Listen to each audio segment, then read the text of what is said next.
అయ్యాను. ఎప్పుడు కూడా యాక్టివ్‌గా ఉండే ఆమె ఒక్కసారిగా దేవుడు ఏంటంటే అట్లా పెట్టేసరికి నేను తట్టుకోలేకపోయానండి. చాలా అంటే ఒక డిప్రెసివ్ మైండ్‌లోకెళ్ళిపోయాను. నాకు రోజంతా కూడా ఇంట్లో పని చేసుకుంటున్నా, ఆలోచనలనేవి సరిగ్గా ఉండేవే కాదనమాట.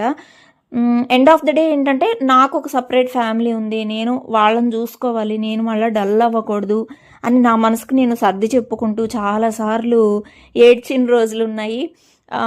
విరక్తొచ్చేసిన రోజులు గూడా ఉన్నాయన్నమాట. ఏంటి ఈ లైఫ్ అని జెప్పేది.